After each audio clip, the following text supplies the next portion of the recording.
What's up guys, Joe here, welcome back to my channel, and today we are back with, of course, more Tour de France 2024 on PCM, and 6 stages in, and we have the first individual time trial of the race today. It's the first big test for the GC leaders. Then we could have a chance for the sprinters, but some hills could upset at least the pure sprinters. Let's see how that one plays out. And then we have the gravelled stage to Troyes on the white roads of Champagne. I cannot wait to see how this one goes. No Pippo Ganna at this year's Tour, of course, but we do have Stefan Kung, Wout van Aert, but the big GC rider who could be a challenger for the win today is Remco Evenepoel. Of course, Tadej Pogacar, Jonas Vingegaard, and hopefully Primoz Roglic will be up there as well. Søren Werenskjold sets the early benchmark for Uno X. Marco Aller is underway for us, but I want to recap the GC situation. I've just checked, and in real life, the gaps are 3 minutes 20 between 1st and 10th place. Here, a much more cagey affair. We have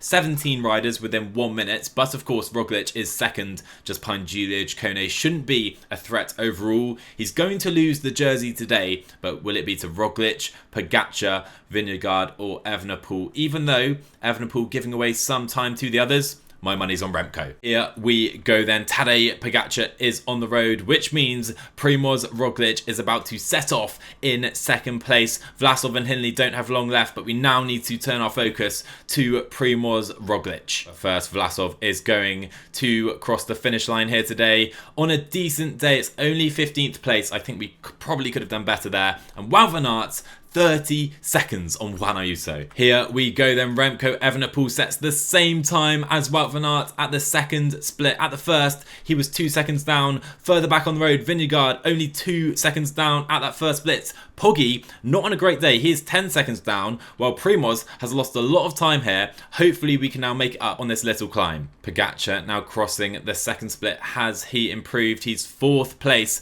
but I do believe he is behind Vingegaard and Remco. Vingegaard setting an incredible time trial here today. Roglic now pressing it into that second split. Where are we? Hopefully we've made up some of this lost time. It's 27 seconds. I don't want to miss Jonas Vingegaard crossing the finish line here, because I think he is going to set the best time ahead of his teammate Wout van Aert, 4 seconds. Jonas Vingegaard on fire today. Next up, it's Tadej Pogacar. Jonas Vingegaard currently going into the yellow jersey. Can Pogacar do anything about that? No, he can't. 28 seconds behind Jonas Vingegaard, and now it's our turn to press it to the line if we can, with Primoz up to 90, pressing it all the way if we can. How much time do we lose? 40 seconds. It's not our best day, but not the worst. And you have to feel a little sorry for Giulio Ciccone crossing the line, a mighty 2 minutes 35 down. A bit surprising to me that Remco couldn't take it home with that 82 time trial. Pogacar, 28 seconds lost to Jonas for us, and Primoz, it's 40 seconds to Jonas.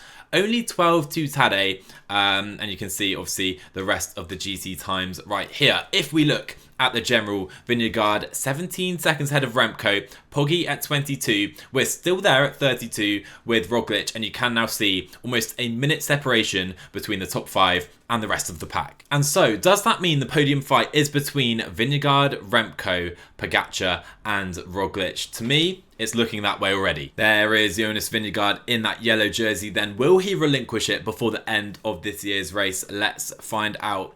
We're still there with Roglic. I'm still feeling confident, but I have given Matteo Sobrero the green light to join today's breakaway. Hopefully he's loud clear. I realise I haven't focused on Vlasov and Hindley's new positions in the GC. Vlasov now in 9th place. He's there or thereabouts with the chasing pack, whereas Hindley, he's in 13th position. So again, there or thereabouts at 2 minutes and 8 seconds. Okay, we scored most of our green jersey points with Danny Van Poppel at the intermediates. It's not the best lead out here by Marco Aller, trying to grab some wheels, float around, surf those wheels like Cav on stage 5. In real life, it's not a great sprint from Van Poppel, and we're in 4th position. Oh, can you believe it, guys? Sobrero has just punctured from the breakaway. 30 seconds to make up. We're going to have to make a massive effort here. What a shame. What an effort by Matteo Sobrero today. He is now cooked for the stage. We have Allaire, Dens, and our man Danny Van Poppel for the sprint in position. Looking at the profile, there is an uphill drag now, and then in that final kilometre, again, it goes uphill. We need to be very careful with our energy expenditure, unlike Luka Mezgec right now. Oh my word, Allaire and Van Poppel have been absolutely crushed in right there, and we need to make up some ground with 5k to go. Allaire is done. Only 3.5k to go. Nico Dens making a big effort. Can Van Poppel hold that wheel? He absolutely needs to, and that is something he is not doing right now with 2.5k to go. Dens trying to find a way through. We're going to kick right now with Nico Dens. Here is Van Poppel. Is there a wheel we can follow? There is Mads Pedersen. Van Poppel going for the line in the final kilometre. This finish suits Pedersen to a T, but it's going to be Mark Cavendish winning stage 8 ahead of Wout van Aert.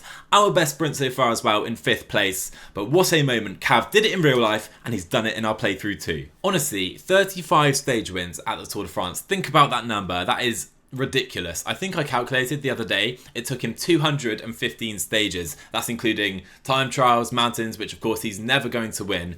35 stage wins for Cavendish, and a good day in the green jersey because Philipsen only 7th, Arnaud Delis only 12th, and if we go to that green jersey, it's much closer with Philipsen taking over the lead of the race. We're down to 5th place though with Van Poppel. And to be honest, this is the day I've been looking forward to in this episode because the white roads of Champagne, we have the gravelled staged, over 200 kilometres as well. It's a massive effort. The game has the sprinters as the favourites. Not quite sure that's how I see it though. So Pogačar has a teammate up the road in Sivakov. We also have Jan Hirt here for Remco Evenepoel.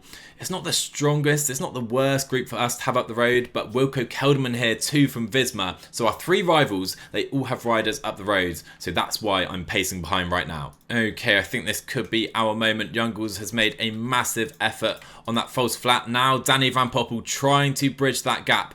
Hopefully he's allowed to join this group up the road, and hopefully he can make it too.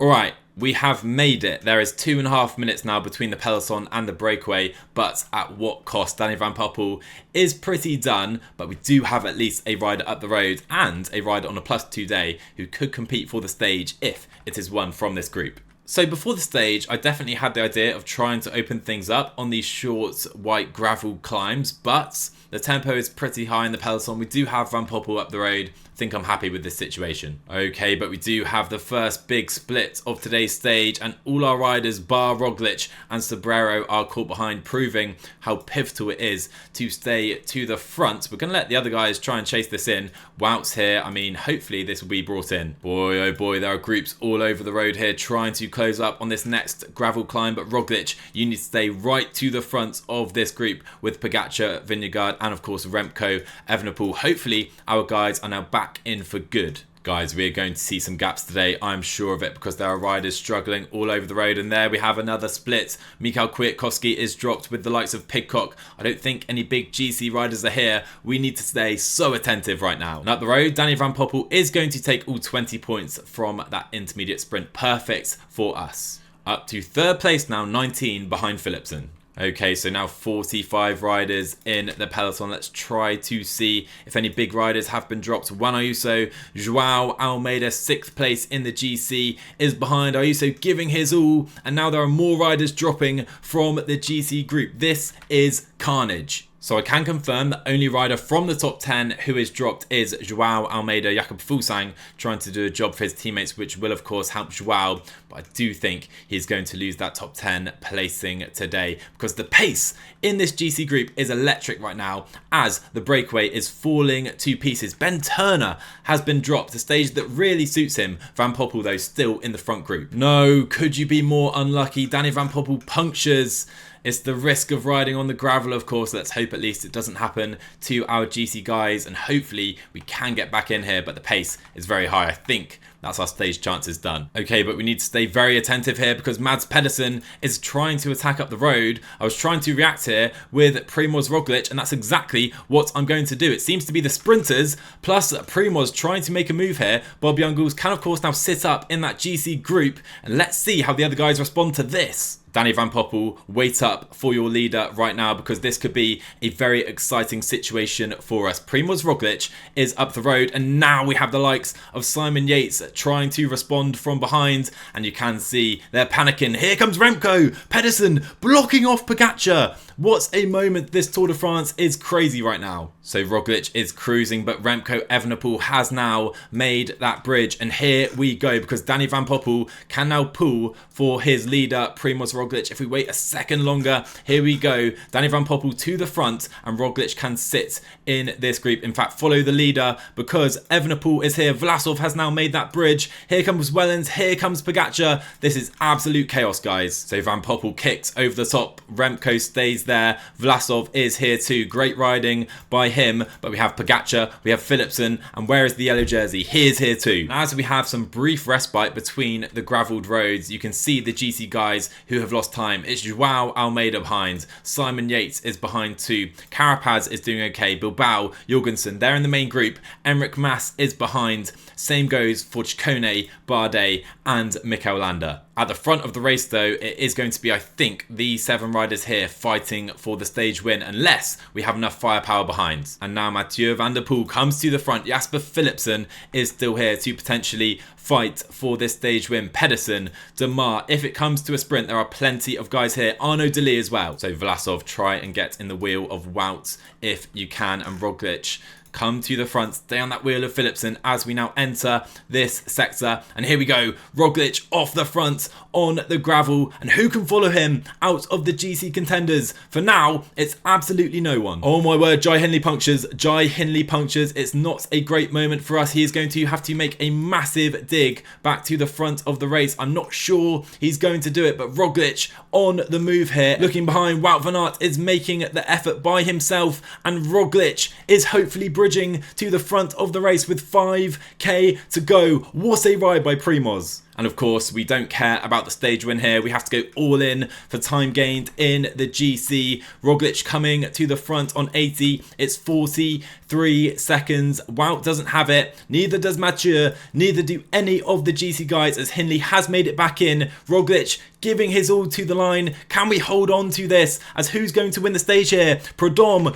going for the line, but it's going to be Wilco Kelderman of all riders winning in Troyes behind Roglic, hopefully finishing in this group. And do we get some time on the GC favourites? It's going to be close. Let's see. Pogačar, Evenepoel and Vingegaard, they couldn't follow today. Oh, but guys, we've been cheesed here. We've been absolutely cheesed by the game because Roglic is given the same time as Pogačar, as Vingegaard and as Remco Evenepoel. Same time as Hindley even, who was dropped well off the back. But you can see the group of 28 riders in the end, given the same time, including the Breakaway and Wilco Kelderman. I mean, what odds would you have given Wilco of winning this stage at the beginning? But anyway, all of that controversy does mean that Roglic stays in 5th place. More guys dropping away, the likes of Yates, Almeida, Mas. You can see them. They had terrible days today, moving Hindley and Vlasov into the top 10. So a little disappointing, I have to say, that we weren't given that time gap. But anyway, more to look forward to in the next episode. Make sure you hit subscribe if you're not already. Hit like if you enjoyed today. And I'll see you guys